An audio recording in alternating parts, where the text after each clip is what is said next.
Bonjour les amis, nous avons un exercice sur un projectile. Comment déterminer les angles de tir? Voilà, comment déterminer les angles de tir? C'est très important. Nous allons apprendre à partir d'ici pour déterminer les angles de tir. Très capital.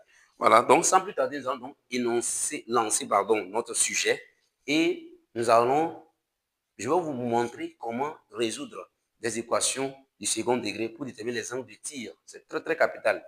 Ok, on dit une cible est située en un point A qui, dans un repère OIJK, a pour coordonnées XA 30 mètres et ZA 20 mètres.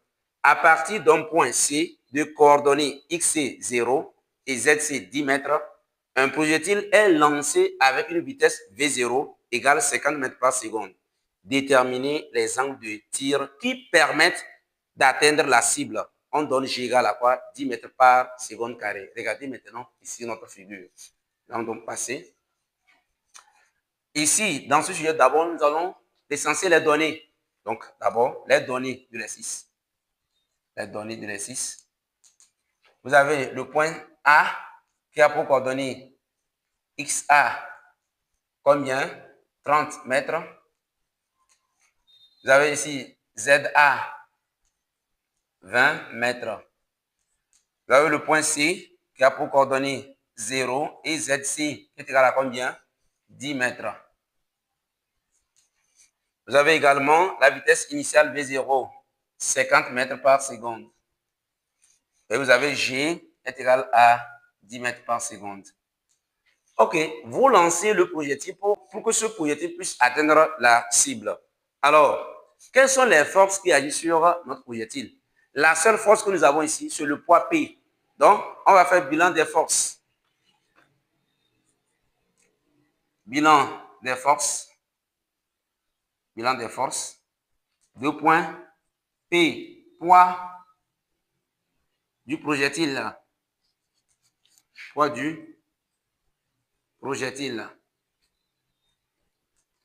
Maintenant, ici, nous devons choisir le référentiel. Ici, le référentiel, c'est quoi? C'est le référentiel galiléen. Donc, c'est ce qu'il faut prendre. Et que le système, c'est quoi? Bon, le système, on va dire système. Le système, notre système que nous utilisons, c'est quoi? Le projectile. C'est ça le système. C'est ça le système. Voilà. Ok, regardez les données et les informations. Maintenant, ce que nous allons faire premièrement, la première étape, nous allons montrer que la trajectoire est plane. Montrons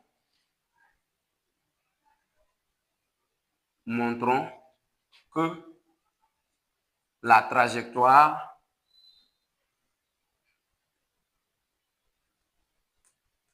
du projectile est plane. Du projectile est plane. Voilà.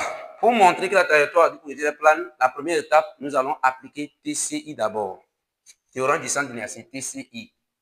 TCI dit quoi? La somme des forces extérieures qui s'appliquent sur notre solide est égale à M fois l'accélération, la masse fois l'accélération.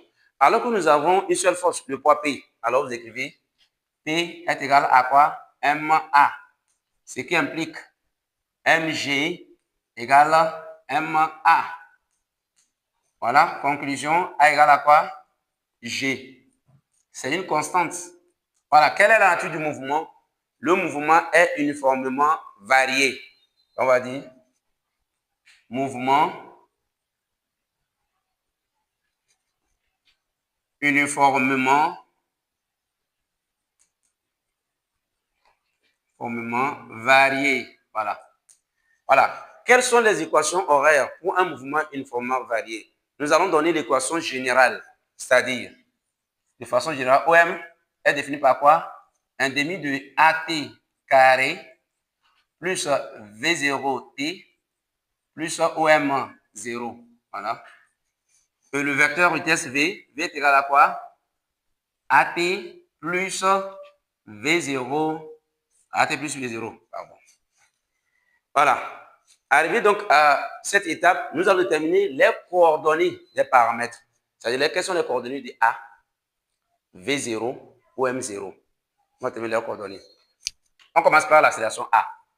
A, nous avons AX AY et AZ. Voilà. Regardez le champ du pesanteur G. Voilà. Retenez quelque chose ici. Les coordonnées de l'accélération A dépendent des coordonnées du G. C'est ce qu'il faut retenir. Donc, quand on veut trouver AX, en même temps GX, on cherche AY, GY, AZ, GZ. Regardez bien, AX, on va aller chercher GX. Regardez ce vecteur G. C'est suivant l'axe des Z. Donc, ça veut dire que ce vecteur ne possède pas d'abscisse. Donc, pas de Gx. Donc, c'est égal à quoi? Gx égale à 0. Automatiquement, AX égale à 0. Maintenant, AY doit être égal à quoi? Gy. Quand vous regardez toujours, le vecteur G est suivant l'axe des Z. Il n'y a même pas d'abord l'axe des ordonnées, c'est-à-dire l'axe des Y. Donc, ça veut dire que AY égale à 0. Maintenant, AZ égale à GZ. Or, GZ, regardez, G est suivant l'axe des Z et dans la partie négative. Donc, AZ égale à moins G. Maintenant, la coordonnée de V0, vitesse initiale, nous aurons V0X, V0Y et V0Z. On va calculer tout ça. Revenons ici. Vous avez donc V0. On fait des projections. Vous avez ici V0X. Ici, vous avez quoi? V0Z. Comment trouver le V0X? Regardez, donc c'est cette partie-là. C'est le côté adjacent à l'angle alpha.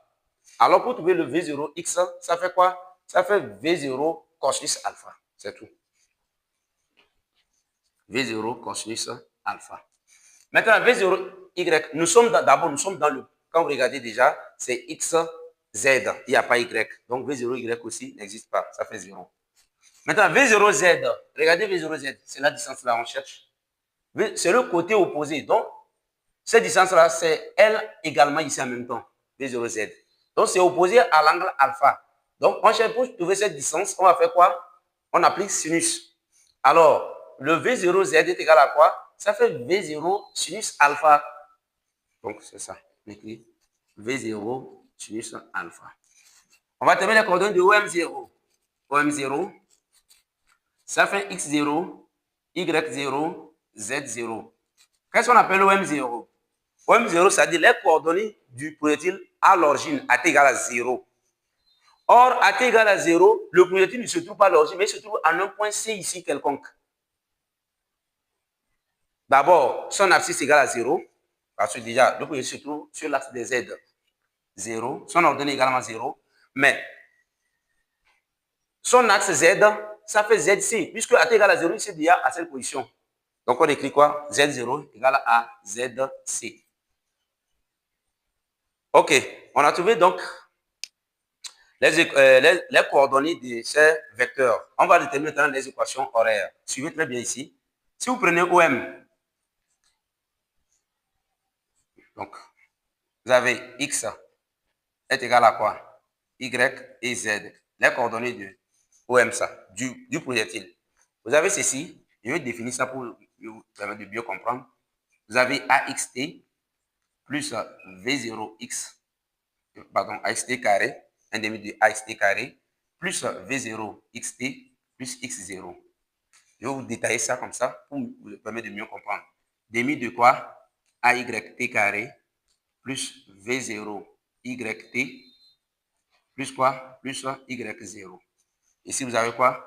Demi de AZT carré plus V0ZT plus Z0. Voilà. Alors, avec ça, c'est rapide de compléter ça sans souci. On va aussi parler au niveau de V. Au niveau de V aussi également. Je vais écrire ça. Ou bien on va faire ça là d'abord. On va le faire pour V. OK. On va trouver maintenant les équations horaires rapidement. Vous avez donc X égale. On va remplacer chaque coordonnée par ce qu'on a trouvé. AX, c'est 0.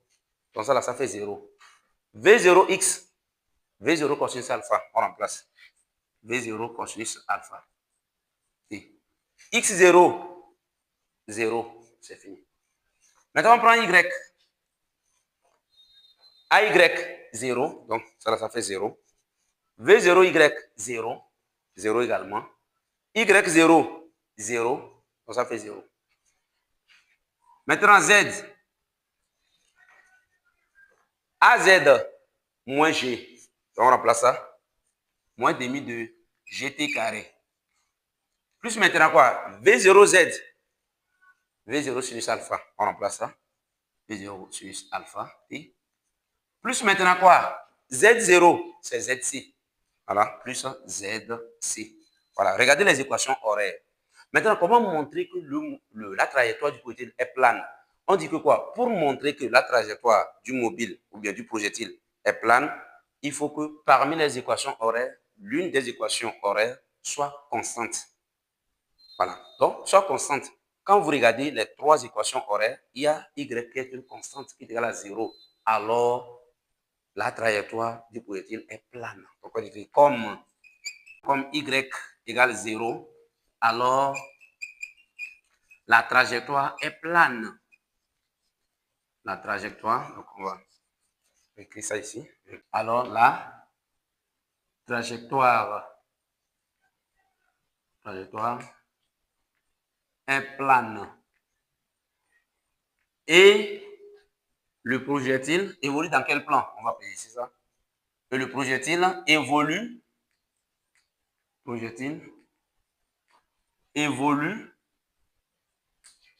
dans le plan.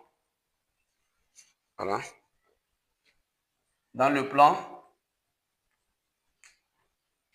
XOZ. Voilà, c'est tout. Ok, nous allons donc, deuxième étape. Donc, quelles sont les coordonnées? On va trouver les coordonnées de V maintenant. Si vous prenez Vx, on aura AXP plus V0X. On va juste trouver ça. Si vous prenez Vy également, on aura AYP plus V0Y. Et si vous prenez maintenant VZ, ça fait AZT plus quoi? V0Z. On va remplacer maintenant pour trouver quelles sont maintenant les coordonnées de Vx égale à quoi finalement? AX, c'est 0, donc ça fait 0. V0x, c'est V0 cosinus alpha. On écrit ça, V0 cosinus alpha. Maintenant, Vy, AY, 0, ça fait 0. V0y également, vous avez, c'est 0, donc là-bas, 0. Maintenant, VZ, AZ, c'est moins G, donc ça fait moins GT. Plus maintenant, V0Z, c'est quoi? Plus V0 sinus alpha. Voilà. Ça, c'est les équations horaires pour la vitesse. Maintenant, nous allons passer à la deuxième étape, équation de la trajectoire. Équation de la trajectoire. Équation de la trajectoire. Très simple là-bas. Voilà. Au niveau de l'équation de la trajectoire, regardez les équations horaires. Nous allons tirer le paramètre t en fonction de x et remplacer dans Z. C'est ce qu'on va devoir faire. Regardez. X égale à V0 cosinus alpha t implique t égale à quoi? X sur V0 cosinus alpha. Voilà. On va maintenant remplacer dans Z. Vous trouvez donc l'équation. Vous avez quoi? Moins demi de G. Maintenant, T carré. On va remplacer T. Donc, ça fait X sur V0 cosinus alpha. Le tout carré. Plus maintenant quoi? V0 sinus alpha T. Donc, on écrit V0 sinus alpha fois quoi? X sur V0 cosinus alpha plus maintenant ZC. Voilà, plus ZC. Maintenant, quelle est l'équation maintenant de la trajectoire? Ça fait moins quoi? G sur 2V0 carré cosinus carré alpha X au carré plus maintenant quoi? Les V0 se simplifient ici. Vous avez sinus alpha sur cosinus alpha. Ça fait tangente alpha. Donc, tangente alpha X plus ZC. Regardez l'équation de la trajectoire. OK? Regardez l'équation de la trajectoire. Donc, on va faire, je vais encore faire d'autres transformations.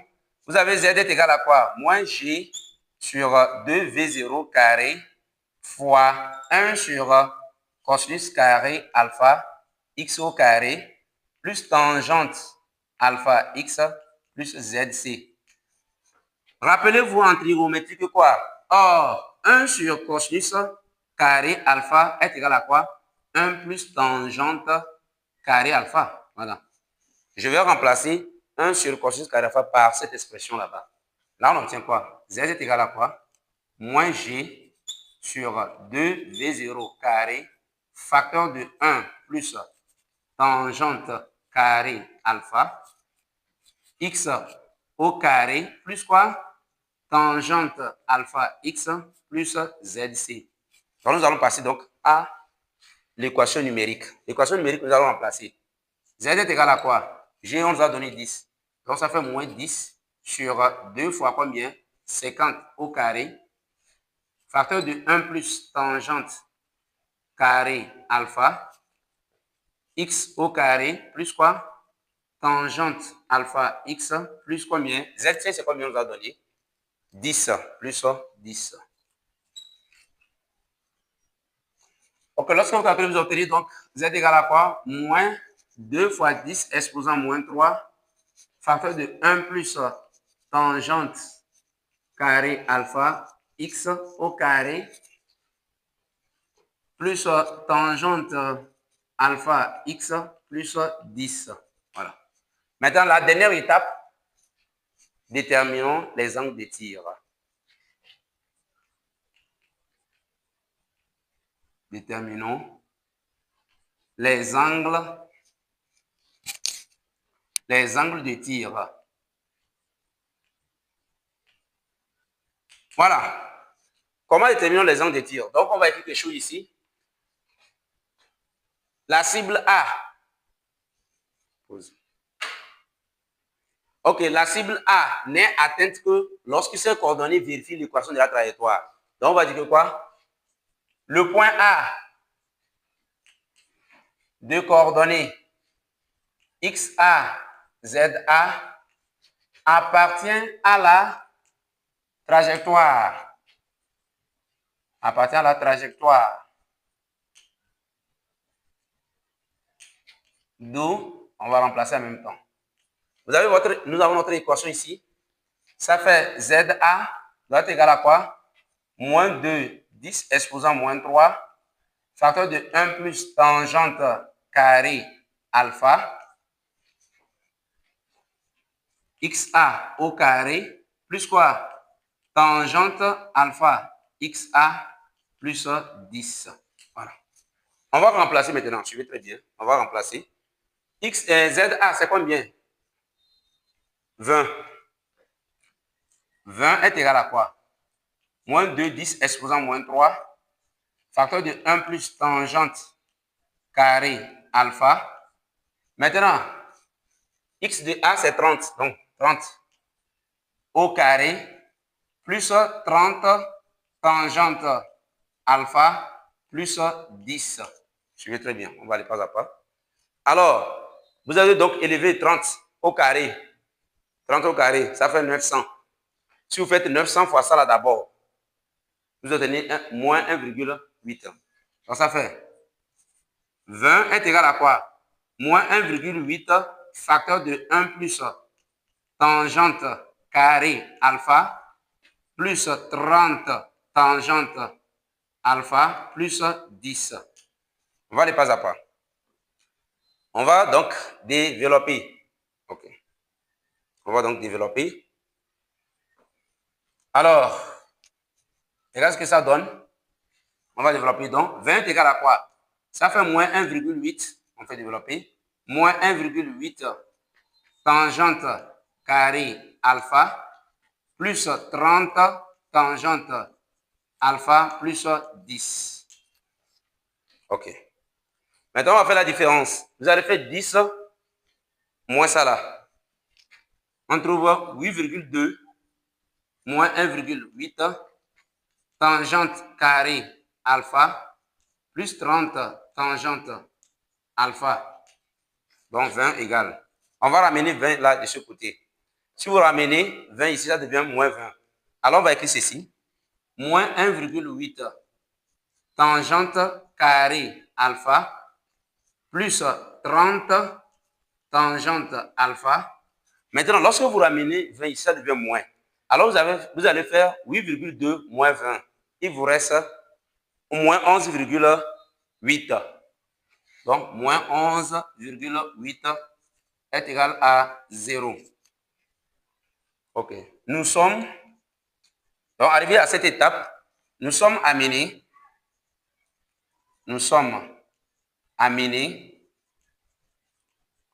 à résoudre l'équation du second degré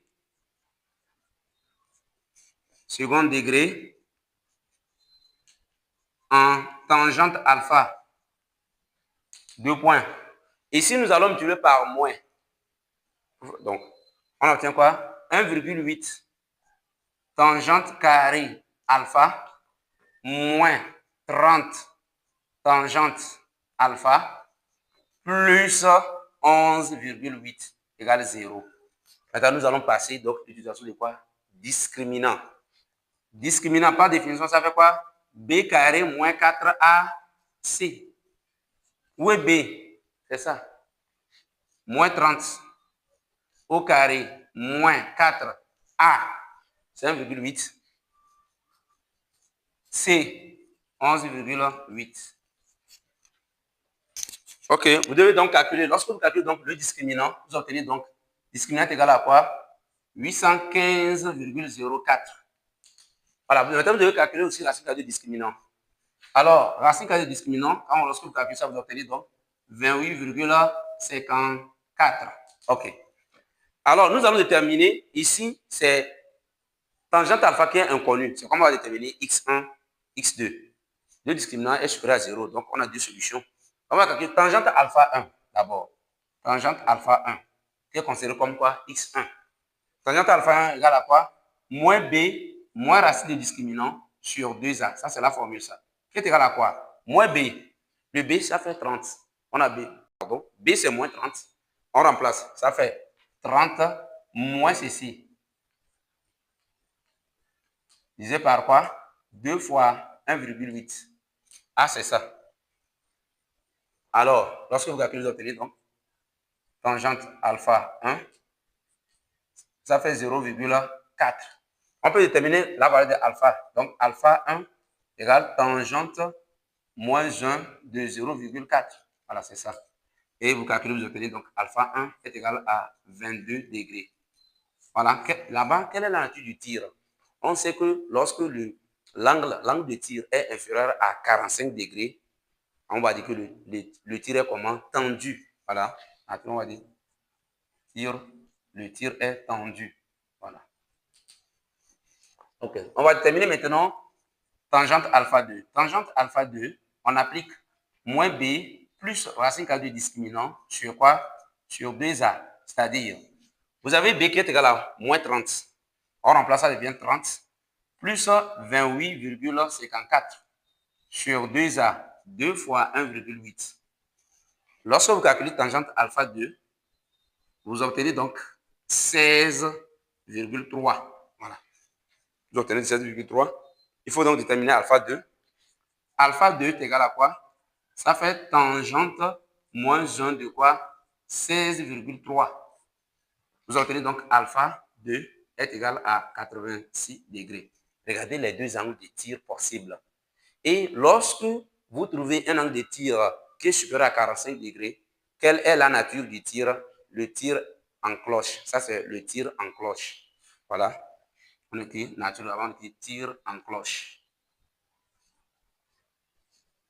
Voilà. Regardez comment on calcule les angles de tir pour un projectile. Nous sommes donc arrivés à la fin de cet exercice. N'oubliez pas de répondre ça, de poser vos questions et surtout abonnez-vous pour ne rien rater. Merci.